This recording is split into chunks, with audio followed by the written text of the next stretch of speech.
Mais voyons donc, c'est qui ça, l'antipode? Et on est back pour regarder une vidéo de ce cher... Comment il s'appelle déjà? C'est Adam Conover. Adam Conover, ouais, c'est ça. Autrefois, il faisait un show sur True TV, je pense que ça s'appelle la chaîne, en tout cas, que c'est Adam Ruin Everything, que c'était OK. un show de débunkage de genre mythes communs, légendes urbaines, genre des trucs légers, là. C'était pas comme de l'anticonspi ou rien de ça, là. C'était pas de la sauce qui débunkait, juste des affaires très communes, genre. C'était cute, genre. Puis après ça, il a fait un show qui s'appelait euh, The G-Word. C'est le show qu'on a fait, on a regardé, en fait, un vidéo qui était assez critique là, de son show Ouais. par John de Duncan. Là. Puis il y avait des bouts d'entrevue aussi. Puis Ouais. John était quand même un peu confrontationnel, mais il disait à la fin que c'était quand même un bon Jack. Là. Ouais. OK. Adam Conover. Puis c'est ça, depuis qu'il s'est fait un peu confronté par John de Duncan. Après ça, lui, il a sa propre chaîne maintenant sur YouTube. Puis sur YouTube, il est un peu plus, radical, un peu plus. Il se laisse un peu plus lousse, il dit plus de fuck puis de shit. Il est un peu plus. Il a comme sorti ses dents, puis moi, dans mon headcanon personnel, en fait, j'aime bien penser que c'est à cause un peu de John de Duncan et le fait qu'il s'est fait critiquer d'être trop libéral, trop soft. Là.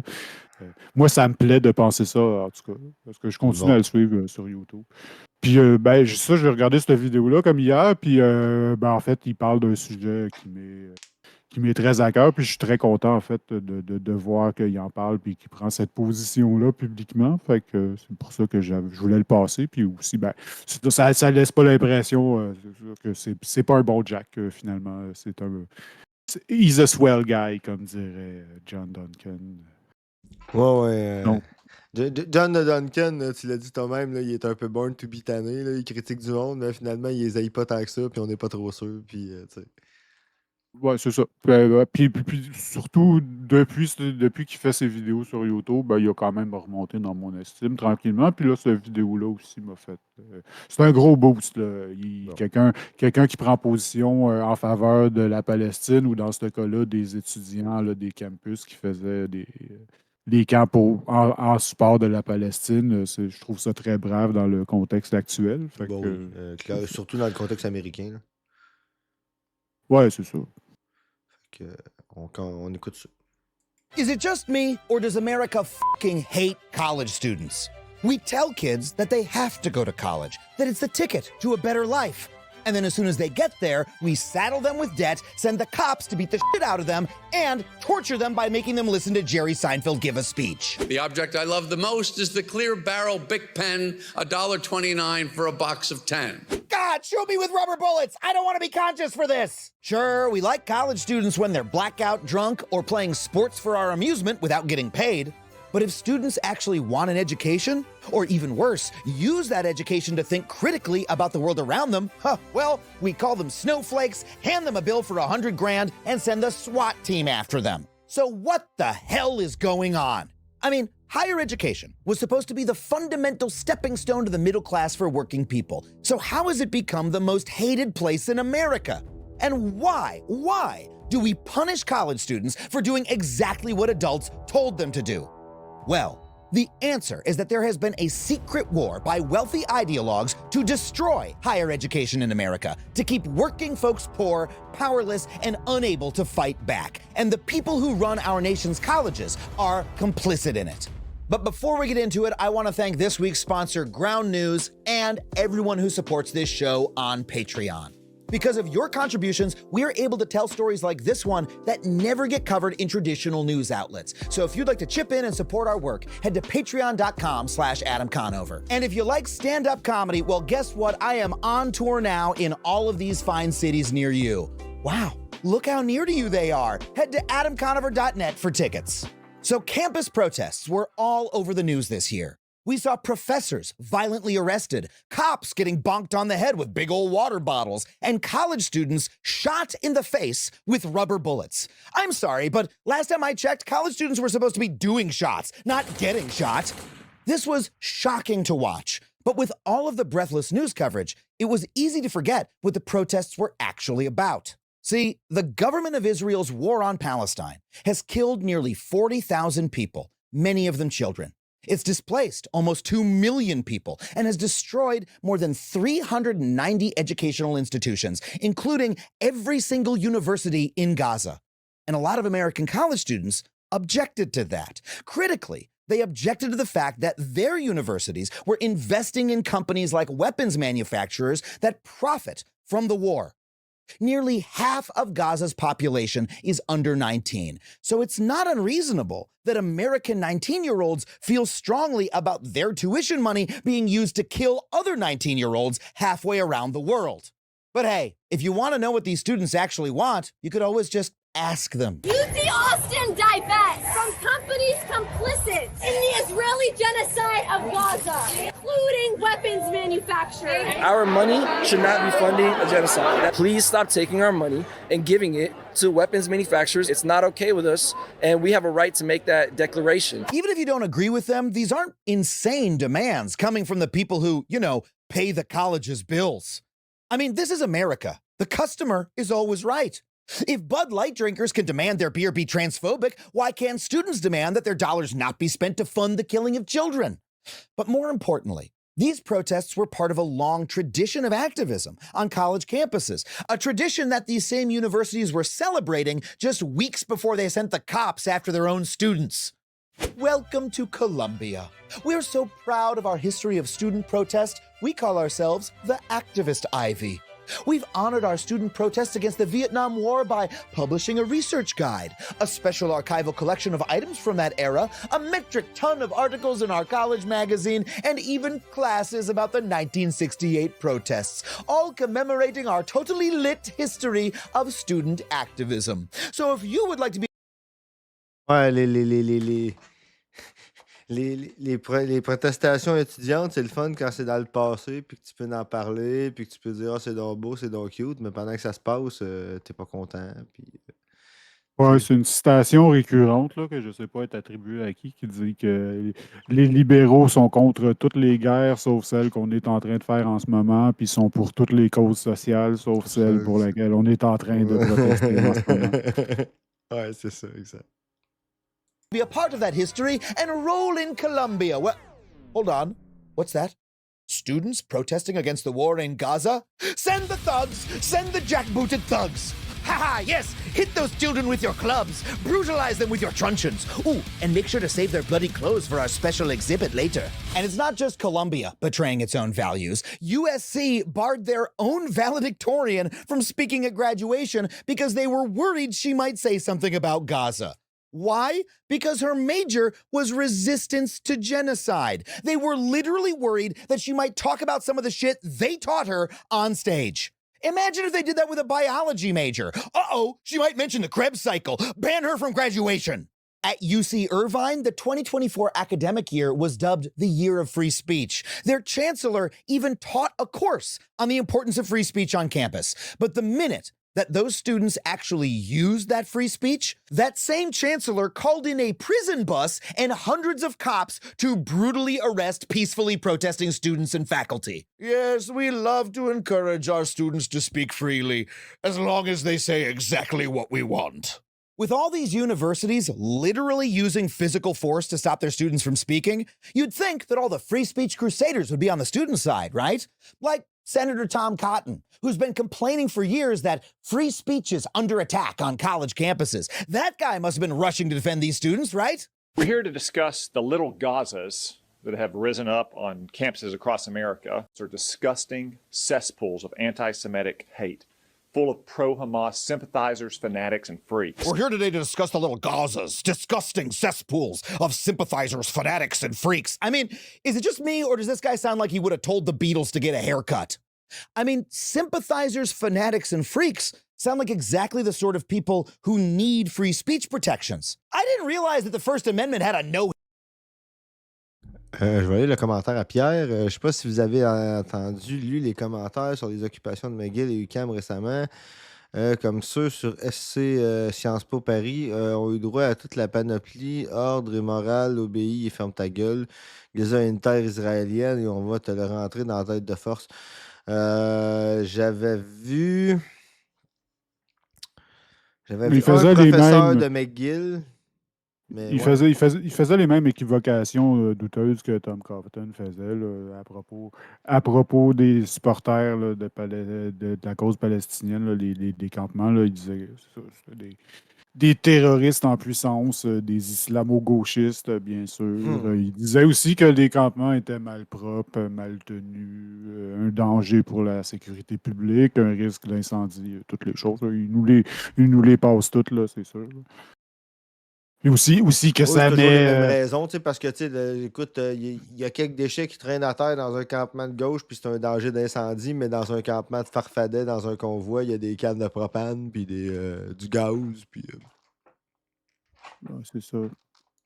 Ils sont capables de faire des bains improvisés, des spas improvisés. Ouais, c'est ça. Hippies clause. Now, jokes aside, the rationale university administrators gave for calling the police on these protests was that they were anti-Semitic and threatening to Jewish students. And there is no doubt that many Jewish students said that the protests made them feel unsafe. But at the same time, the protests were attended and often organized by Jewish students, many of whom said that they were protesting because doing so was a part of their Jewish identity. My grandparents were Holocaust survivors. I joined this encampment because for me, never again is never again for anyone. Students at these encampments held Passover seders. Some even wore watermelon kippahs to express solidarity with the Palestinian people. And when university administrators called the cops on them, those Jewish students didn't just feel threatened, they were violently attacked, in some cases by literal hate mobs. At UCLA, a violent mob attacked the student protesters, beating them with sticks and shooting explosive fireworks and chemicals at them. Over 100 students were injured and 25 went to the hospital. According to a report by The Guardian, that mob included right-wing anti-Semites associated with the Proud Boys. So what did UCLA do in response to actual hateful violence against their students? Well, they called the cops, but those cops didn't protect the students, no. They shot the students with rubber bullets and arrested 300 of them. That's right, the cops saw a bunch of racists beating up children and said, ooh goody, my turn. Look, I wasn't at these protests, and I'm not Jewish. But I think it's ridiculous to claim that the police had to be called to protect students from feeling threatened when the result of doing so was students being violently attacked. Especially because there was another, better way to protect these students all along. Talking to them. While UCLA was tear-gassing 19-year-olds, UC Riverside managed to end their encampment peacefully by negotiating with the students. Wow, reasoned discussion leading to a peaceful resolution. Kind of sounds like one of those things they teach at a fancy university. So, if it was never necessary for these schools to send the cops in to beat up their own students, how come so many administrators did? Simple, because they're spineless chicken shit cowards, but more importantly, because they are under the spell of a political pressure campaign that has been conspiring to undermine higher education from the inside for the past half-century. A campaign that hasn't just turned the public and the political system against college students. It has also made higher education exorbitantly expensive for all of us. But before we get into that, I need to tell you about this week's sponsor, Ground News. I want to take a moment to talk about the reliability of my sources. If you've watched any of my TV shows or videos, you know how crucial it is for me to have citations to back up my facts. Je l'aime pas, ça But people often ask me, how do I actually vet my sources and ensure they're trustworthy? Site that pulls together, then you have got to check it out. Calls it another blow to Joe, likely to be sensationalized. Ground News combines on the story, whether back straight and knowing that they're describing and supporting my news, but also help destroy higher education. See, what a lot of us don't realize is the fact that we have a higher education system at all in America is one of the great miracles of the 20th century. College wasn't always seen as a path to the middle class. In fact, for a long time, college in America sucked ass. Almost nobody even went. In 1900, less than 1% of students were enrolled in college. And why would they? College back then was for three things: turning the children of the idle rich into adults of the idle rich, training priests and lawyers, and having super sick secret societies. Oh, how I love my dear alma mater, where I used to dress up as the demon Baphomet and paddle my classmates on the behind. Education! But all of that changed after World War II, when the government realized that all those thousands of veterans needed something to do during peacetime other than staring at the wall, reflecting on the horrors of war. So the US government passed the GI Bill, which used federal money to pay for veterans to go to college. And by golly, it was more popular than the Andrews Sisters at a USO dance hall. By the mid-50s, almost half of World War II vets had taken advantage of the federal aid and gone to college. And after that little beeping asshole Sputnik made Americans shit our pants that we were losing the space race, the government kept pouring money into education so that we could beat the Ruskies with our big American brains. College attendance exploded. Undergraduate enrollments increased 45% between 1945 and 1960, and then doubled again by 1970. And for the first time, higher education wasn't just for the rich kids. It was affordable and accessible to working class people. In California, the master plan for higher education dictated that almost anyone who lived in the state could attend college, including the world-class University of California system, for free. Oh, let's see, I could toil in a factory just like my pops and his pops before him, or I could study nuclear fusion and take a figure drawing class for free. Hubba hubba. Countless working-class people attended college for the first time during this period. It was a profound shift that quite literally reshaped America, because this new opportunity to learn didn't just give them unprecedented access to new professions, it changed their actual minds. I mean, just think about this for a second.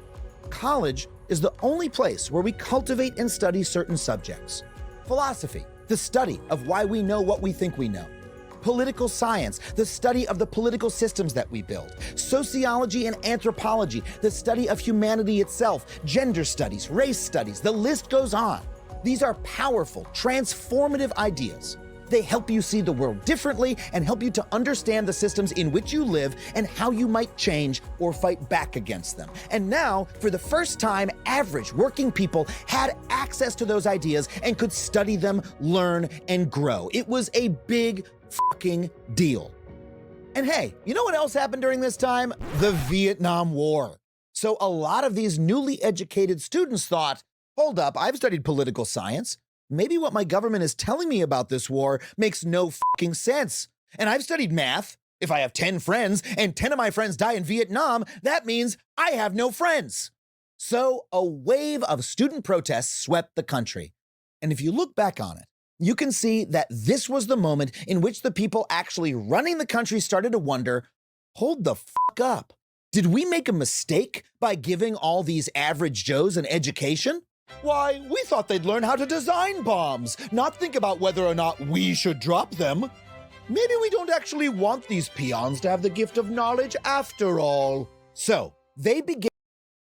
Au début, non pas au début de la pandémie, un peu avant le moment des émeutes de Charlottesville. Il y en a qui disaient que les mouvements antifascistes récents, là, je veux dire dans lesquels on vit, si on veut, c'était le résultat de l'éducation accessible. C'est pour ça que la droite était contre. Encore, ça revient à ce qu'on disait au début quand on parlait de anti-rationalité. Là. Ouais, c'est ça, là, c'est ça, exact.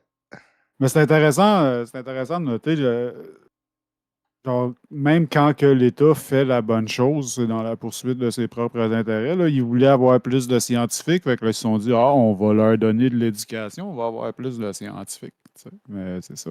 Là, aussitôt que ça devient problématique, de genre les affaires qu'ils découvrent, puis qu'ils apprennent, puis qu'ils avancent quand ils vont à l'école, genre, ben là, c'est surtout quand c'est des personnes qui sont genre issues des minorités ou les femmes qui vont faire des recherches sur les sujets qui les concernent ou genre les gender studies puis toutes ces affaires-là. Genre, c'est que du monde des personnes marginalisées qui vont naturellement être intéressées à genre Autre chose que dropper des bombes sur d'autres personnes Ouais, c'est ça, marginalisées. qui vont être intéressés à leur propre histoire ou à l'histoire de leur persécution. Ou, puis ça, c'est pas intéressant du point de vue de l'État que le monde est à l'école pour faire ça, genre. Mais ils n'ont pas encore trouvé une façon de, genre, offrir l'éducation à ce monde-là, sans que ça l'aille, si tu ne laisses pas aller à l'école, ça va avoir l'air de la ségrégation, genre. Tu peux pas complètement fermer l'école non plus, genre, surtout là, genre, ça va avoir l'air classiste, l'école publique, là, si tu fermes. C'est comme un catch-22 là, pour l'État. Là, combien de connaissances que tu peux laisser aller, genre quand ça peut être pas pratique. Parce qu'ils ont quand même besoin, genre même genre le capitalisme a besoin de l'innovation qui vient en fait des classes moyennes éduquées, puis ce output-là, ils veulent juste pas avoir en fait les côtés inconvénients pour leur propre narrative intérieure, genre avec cette dichotomie-là, genre tout le temps, là, avec la dispensation de l'école publique. Là. C'est pour ça que c'est tellement un sujet de genre de chicane, en fait, là, souvent aux États-Unis. Là. Est-ce qu'on devrait donner l'éducation aux pauvres ou à telle personne ou telle personne, genre? On se met à faire des catégories. Ben voyons donc, écoute, ça serait grave de donner l'éducation aux pauvres, voyons donc. Ils apprendraient comment ça qu'ils sont pauvres. Hein? C'est ça. Faudrait pas. Exactement. Exactement. Ou les Noirs pourraient genre être intéressés à faire des études sur le racisme, les Peut-être. femmes sur la misogynie, et ainsi de suite. Là. C'est ça. Began a campaign to steal higher education back from regular people. And you know what? When you have an evil plan, who better to kick it off than the evilest motherfucker of the 21st century, Ronald motherfucking Reagan? When Reagan ran for governor of California, he explicitly campaigned against the student protesters. He compared the protesters to Nazi brown shirts, called them brats, freaks, and cowardly fascists, and he made ridiculous claims like that, quote, Negroes had threatened a university dean with switchblades at his throat, forcing him to admit them to courses. Now, that's patently ridiculous. It doesn't even make sense. You can't steal classes at knife point because you have to keep coming back to the scene of the crime all semester. But the public fell for these bizarre caricatures of collegiate criminals hook, line, and sinker. During his campaign, Reagan even promised to use violence against the protesters, saying, if it takes a bloodbath, let's get it over with. No more appeasement. And he meant that shit. After he won the governorship, Reagan literally sent the National Guard, the military, to attack protesters. Hundreds were injured, and one kid was even killed. And once Reagan was willing to use violence against college students, well, just like in the classic film Bedtime for Bonzo, it was monkey see, monkey do. Other politicians started doing the exact same thing. And a few months later, the governor of Ohio called in the National Guard against students at Kent State University. The National Guard opened fire on the kids. 9 students were wounded, and 4 were shot to death by their own country's military for the crime of peacefully protesting. I mean, some of them weren't even protesters. They were just kids trying to get to class. But just like Reagan, politicians blamed the students for their own deaths. President Nixon said that the Kent State shootings should remind us all once again that when dissent turns to violence, it invites tragedy. In other words, those piece of shit protesters deserved it.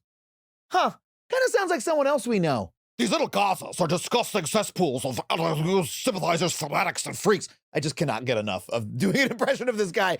He's such a freak. He's a freak. He's a fucking freak. All right, moving on. But I mean, shooting kids in cold blood is pretty extreme, even for jumped up Scooby-Doo villains like Nixon and Reagan. So why were these politicians so willing to use the military to murder their own students? Because they knew that they were a genuine threat to their power. A few months after the Kent State massacre, Ronald Reagan's own Secretary of Education publicly said about colleges in general that we are in danger of producing an educated proletariat. That's dynamite.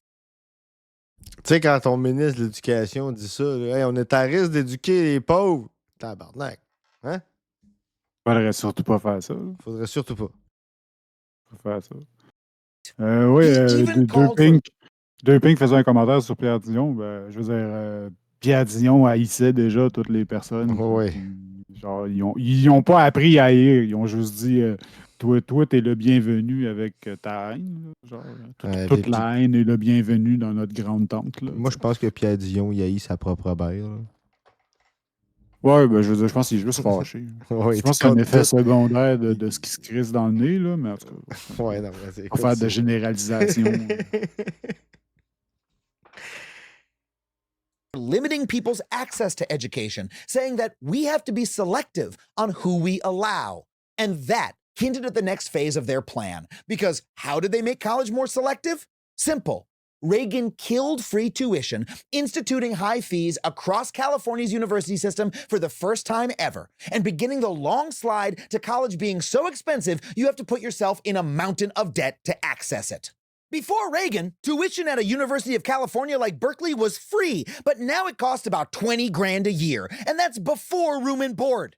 Sending your kid to a state school now costs as much as buying a new Kia Soul every year. First time ever, and beginning the long slide to college being so expensive you have to put yourself in a mountain of debt to access it. Okay. Before Reagan, tuition at a University of California like Berkeley was free, but now it costs about 20 grand a year, and that's before room and board. Sending your kid to a state school now costs as much as buying a new Kia Soul every year for 4 fucking years. And who has that kind of cash? No one but the kids of rich business people and their rich fucking friends. Oh, but the wealthy and powerful didn't stop there in their quest to destroy higher education. In 1971, just a year after the Kent State Massacre, future Supreme Court Justice Lewis Powell wrote a memo to a powerful business lobby outlining the plan. He wrote, quote, "The American economic system is under broad attack, and that the single most dynamic source of those attacks was the campus." I mean, think about that. Despite the fact that multiple students at multiple universities had been beaten, brutalized, and shot to death by their own government, this dude thought big business was the real victim. Oh, won't someone think of the poor CEOs? So Powell called for businesses to fight back by infiltrating universities. Through speaking engagements, books, publications in scholarly journals, evaluations of textbooks, and by pushing for the hiring of more business-friendly professors.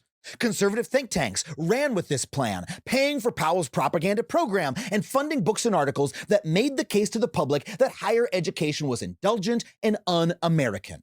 This campaign went on for so many decades and worked so thoroughly that today, public confidence in higher education is now at an all-time low. Lawmakers across the country are banning colleges from teaching ideas they don't like, and college administrators have followed in Reagan's footsteps, using force against their own students, all while college becomes more expensive than it ever has been in history. I mean, at this point, people hate college so much that if you even bring up making it as cheap or free as it used to be a few decades ago, you sound like a radical fucking socialist.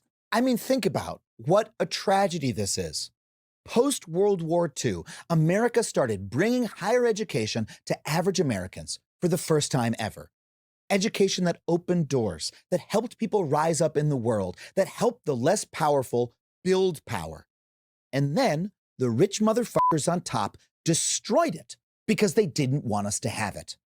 They don't want us to think critically about the world around us, because if we do, we might start to notice the boot on our neck, and that we don't want our money to go towards the bombing of people in other countries.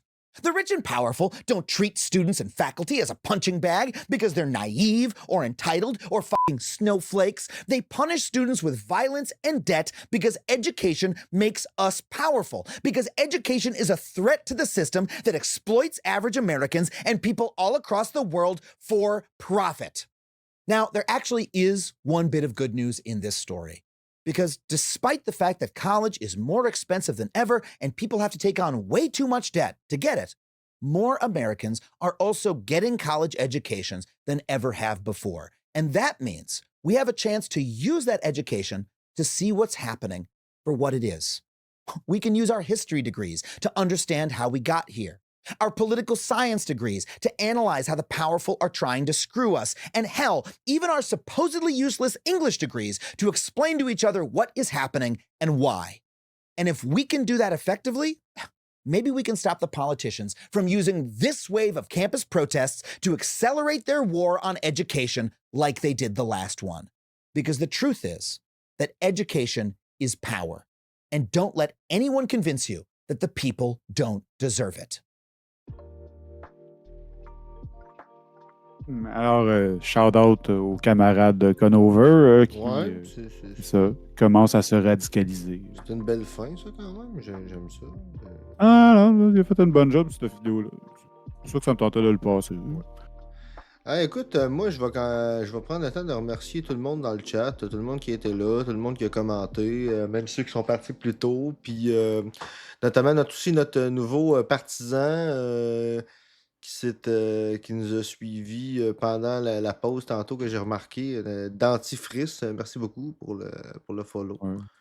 On va améliorer, en fait, le système de notification pour les partisans aussi, là, pour pas qu'on perde track de qu'est-ce qui se passe de ce nouveau-là. Ouais, Pour les partisans, puis les subscribers et ce genre de choses-là, parce qu'on peut les faire apparaître dans le chat aussi.